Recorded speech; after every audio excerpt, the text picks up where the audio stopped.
Okay, जो graphical representation कल हमने समझा था, ये आपका डिस्टेंस टाइम ग्राफ, उसका जो सेकेंड ग्राफ था यूनिफॉर्म वेलोसिटी और स्पीड।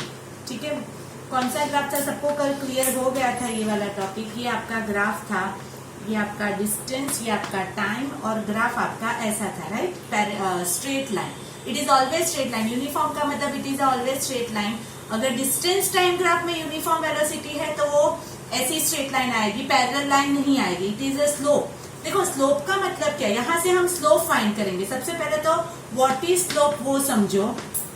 स्लोप का मतलब होता है, जैसे अगर आप स्लाइड कर रहे हो, ऐसी ये स्लाइड है तो इसको स्लोप बोलते हैं। अगर ये स्लोप हम धीरे धीरे करके ऐसे ग्राउंड करते तो यहाँ पे हम कोई स्लाइडिंग नहीं कर सकते, राइट। तो स्लोप मतलब ऑलवेज ऐसा कोई पाथ होगा, जैसे यहाँ पे हमने ये वाला स्लाइडिंग किया तो स्लाइड कर सके उसको हम स्लोप बोलेंगे। तो ये जो है इट इज अ स्लोप। अगर इट इज पैरेलल लाइन, जैसे ये मैंने बनाया, तो it doesn't contain any slope, यहाँ पे कोई स्लोप नहीं होगा। तो स्लोप मतलब ये लाइन जो स्ट्रेट ऐसी लाइन होती है, उसको हम वहां से हम स्लोप फाइंड कर सकते हैं। तो पहले स्लोप जनरली होता है tan theta. tan theta is a trigonometry ratio, जो हम 10th स्टैंडर्ड में पढ़ेंगे। अगर आपको ये याद ना रहे तो उसको छोड़ दो। सो स्लोप का मतलब होगा परपेंडिकुलर, ठीक है, अपॉन बेस। आपका स्लोप का मतलब क्या होगा, परपेंडिकुलर अपॉन बेस। तो यहाँ पे आपका अगर ये लाइन है तो उसका परपेंडिकुलर लाइन ये होगा और बेस ये होगा। तो परपेंडिकुलर कौन सा एक्सिस है, y एक्सिस है, और बेस आपका x एक्सिस है। मतलब हम स्लोप को y axis upon x axis भी लिख पाएंगे। ठीक है, y एक्सिस में क्या लिया है मैंने, यहाँ पे डिस्टेंस लिया है, और x एक्सिस पे क्या लिया है, टाइम लिया है। तो मुझे स्लोप से मिला डिस्टेंस अपॉन टाइम, और we know that distance upon time क्या होता है, distance upon time is known as your velocity और स्पीड। जस्ट मैंने मैग्नीट्यूड कंसीडर किया, मैंने डायरेक्शन को देखा नहीं है। उसका मतलब मुझे स्लोप से क्या मिला, स्लोप ऑफ एसटी ग्राफ से मुझे क्या मिला, वेलोसिटी और स्पीड। ये उसका डेरिवेशन है, एक बार वापिस, ये मैंने ऑलरेडी करा है, वापिस एक बार समझा देती हूँ। स्लोप का मतलब होता है tan थीटा। मैंने बोला tan थीटा को हम अगर tan थीटा याद ना रखे तो मुझे चलेगा, बट tan थीटा को हम याद रखेंगे perpendicular upon base. Perpendicular line अगर यहाँ पे हम देखें तो इट इज परपेंडिकुलर, एंड ये आपका बेस, ये आपका लाइन है तो ये परपेंडिकुलर होगा और ये बेस होगा। या तो आप ना समझ में आए तो ये वाली फॉर्मूला भी याद रख सकते हो। स्लोप का मतलब होगा y axis upon x axis. y axis पे कौन सा है, s, और x एक्सिस पे कौन सा है, फिजिकल क्वांटिटी टाइम। s मतलब डिस्टेंस और t मतलब टाइम। डिस्टेंस अपॉन टाइम क्या होता है, वेलोसिटी और स्पीड, जैसे हमने आगे पढ़ा है।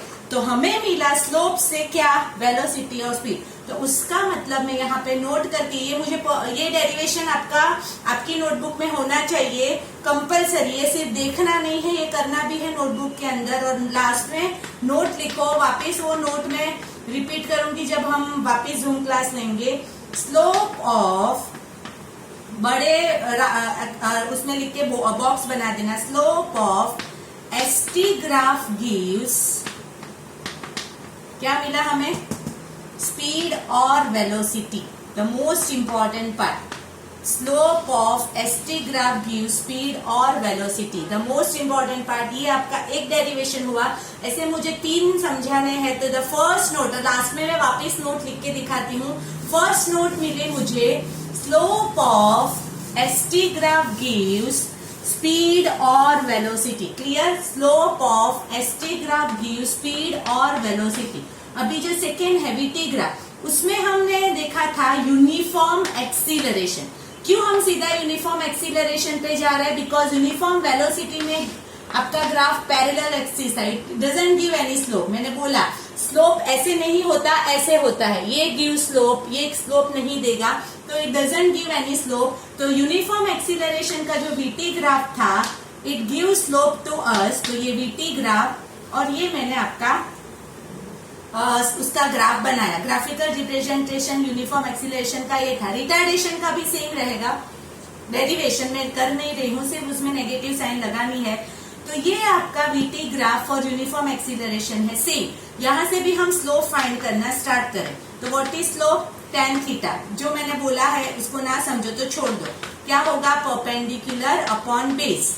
परपेंडिकुलर क्या है यहाँ पे? या तो ना समझ में आए तो लिखना क्या है?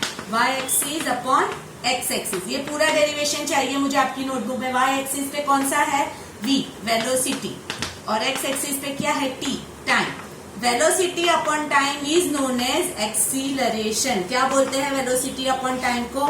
एक्सीलरेशन। तो स्लोप क्या मिला? स्लोप से हमें एक्सीलरेशन। तो ये आपका नोट हो जाएगा, most important note, slope of VT graph gives, slope of VT graph gives acceleration.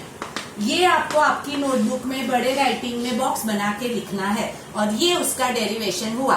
Derivation in the sense में समझाने के लिए किया है, कोई बुक में दिया नहीं है, मुझे समझाना था परफेक्टली तो मैंने दिया है। The slope of VT graph gives acceleration, the most important thing. वापिस एक बार ये आपको नोटबुक के अंदर लिखना है। वापिस एक बार बोल रही हूँ, slope of VT graph gives acceleration. See मैंने VT ग्राफ लिया, बट मैंने लिया यूनिफॉर्म वेलोसिटी, जो मैंने ऑलरेडी समझा, जिसमें स्लोप नहीं होता, ये वाला पार्ट। ठीक है, तो मैं वो ड्रॉ कर रही हूँ। ये आपका VT ग्राफ है और ये आपकी यूनिफॉर्म वेलोसिटी है। यूनिफॉर्म वेलोसिटी और कांस्टेंट वेलोसिटी उसको बोलेंगे। तो यहाँ पे मैं क्या कर रही हूँ, इतने पार्ट को हमने यूज किया है, यहाँ तक ऑब्जेक्ट ट्रैवल हुआ है। तो ये जो पार्ट है उसका मैं एरिया निकाल रही हूँ।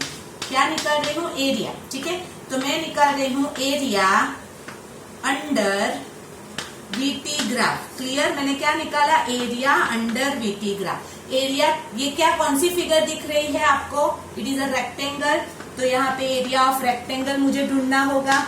एरिया ऑफ रेक्टेंगल का फॉर्मूला क्या होता है? लेंथ इंटू ब्रेथ होता है। लेंथ क्या है यहाँ पे? लेंथ मतलब कौन सा एक्सिस आएगा, मतलब क्या आएगा, कौन सी क्वांटिटी आएगी? टाइम आएगा। बिकॉज यहाँ पे लेंथ कौन से में मेजर है? टाइम, सेकेंड में आएगा। और ब्रेथ कौन से में मेजर है? ब्रेथ, ये भी ब्रेथ है। ये कौन से में मेजर है? वेलोसिटी। मतलब आपका जो ब्रेथ है वो क्या होगा? यहाँ पे वेलोसिटी है। तो वेलोसिटी इंटू टाइम क्या होता है? उसके लिए we know that velocity is distance और डिस्प्लेसमेंट अपॉन टाइम।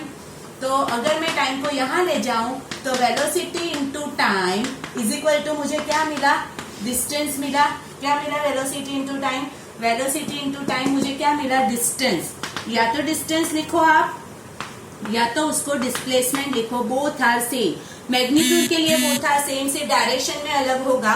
तो आपका मुझे यहाँ से नोट क्या मिला? देखो, area under VT graph gives distance और डिस्प्लेसमेंट। वापिस एक बार note, the most important note, area under VT graph gives distance or displacement. The most important three notes and the most important part, इसी के basic पर हम derivation करेंगे 3 equations of motion का। वापिस एक बार third note, area under VT graph gives distance और डिस्प्लेसमेंट। ये 3 डेरिवेशन हमने किए। कौन से किए? मैं एक बार लिख देती हूँ, तीनों आपकी नोटबुक में परफेक्टली ये लिखना होना चाहिए। जब हम जूम मीटिंग करेंगे तो इसी के ऊपर पहले क्वेश्चन पूछूंगी। फर्स्ट नोट करके बॉक्स बना के प्लीज ध्यान रखना। Slope of ST graph gives, slope of ST मतलब डिस्टेंस टाइम, हाँ प्लीज भूल मत जाना। Slope of ST graph gives speed और वेलोसिटी। स्पीड और velocity. Second, slope of VT graph gives acceleration. And third and the most important, area under VT graph gives क्या मिलेगा हमें? डिस्टेंस और डिस्प्लेसमेंट। सेम है बिकॉज मैग्नीट्यूड सेम है। तो ये 3 नोट के रिलेटेड हम इक्वेशंस ऑफ मोशन करेंगे। 3 नोट आपके परफेक्टली क्लियर होने चाहिए।